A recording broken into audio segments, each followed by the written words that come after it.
आफिया सदीकी ने 2008 में अफ़गानिस्तान के सूबे वर्द के ज़िला नर्क के अंदर इमाम मस्जिद के मकान में अपने बेटे के हमरा 3 रातें बसर की थीं।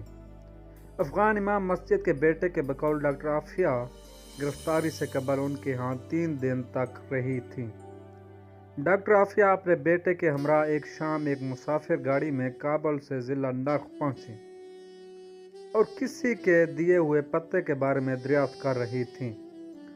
नर्क के ज़िला मकाम से रवाना एक मुसाफिर गाड़ी सुबह काबुल के लिए रवाना हुआ करती थी, जबकि शाम को दूसरी वापस लौटा करती थी। इस इमाम मस्जिद को बाद में अमरीकियों ने तहकीकात के लिए गिरफ्तार भी किया था। अब वो इंतकाल कर चुके हैं। इमाम मस्जिद के बेटे ने बताया कि कागज़ पर हाथ से लिखा हुआ वो पत्ता गलत था। नर्क के बाज़ार में लोगों को तशवीश हुई कि अब इस औरत को बच्चे के साथ कहाँ रखा जाए। फैसला हुआ कि जब तक इनकी वापसी का कोई बंदोबस्त नहीं होता, उस वक्त तक मकामी इमाम मस्जिद का घर उस खातून को अर्ज़ी मस्कन हो सकता है। अफ़गान शख्स ने बताया कि वो हैरान थे कि यह औरत बग़ैर किसी मर्द के इस इलाके में क्या कर रही है। माँ के मुकाबले में उनका बेटा सेहत में काफ़ी अच्छा था। हमें उन्होंने बताया कि उनके वालिद लापता हैं और वो उन्हें तलाश कर रहे हैं। उन्होंने मज़ीद बताया कि वो हमारे मकान में 3 रातें रहीं। एक ही बड़ा कमरा था और दरमियान में बड़ी सी चादर लटका कर पर्दे का इंतज़ाम किया गया। वो पश्तो नहीं जानती थी और हम उर्दू नहीं जानते थे। हाँ, वो कुछ अरबी जानती थी तो इसके ज़रिए उससे थोड़ी बहुत बात कर लेता था। अक्सर रात को वो तिलावत किया करती और रोया भी करती थीं। वो बज़ाहिर शदीद डिप्रेशन में दिखाई दे रही थी। इस अफ़गान के बकौल डॉक्टर आफिया क्वेटा से चंद रोज़ कबल कंधार और काबुल पहुँची। डॉक्टर आफिया को दरअसल पाकिस्तानी तालिबान की कलअदम तहरीक के उस वक्त के सरबराह बैतुल्ला मसूद की तलाश थी और वो उनसे मिलना चाहती थीं।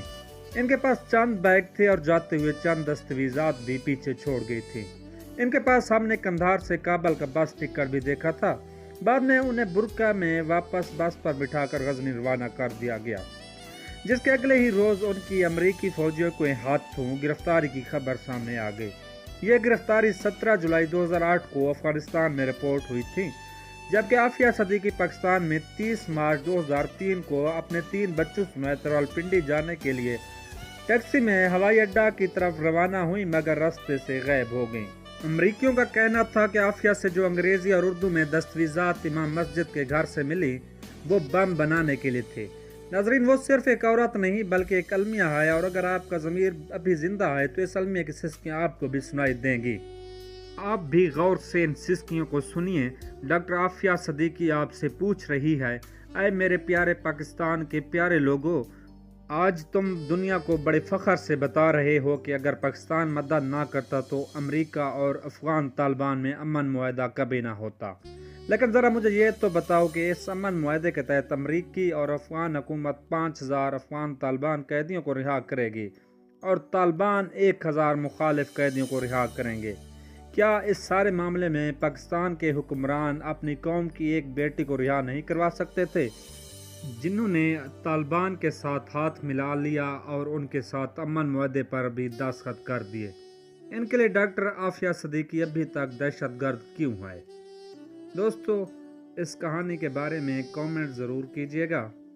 अगर अभी तक आपने हमारा चैनल सब्सक्राइब नहीं किया तो हमारे चैनल को सब्सक्राइब ज़रूर कीजिएगा। खुदा आपका हामी और नासिर हो। खुदा हाफिज़।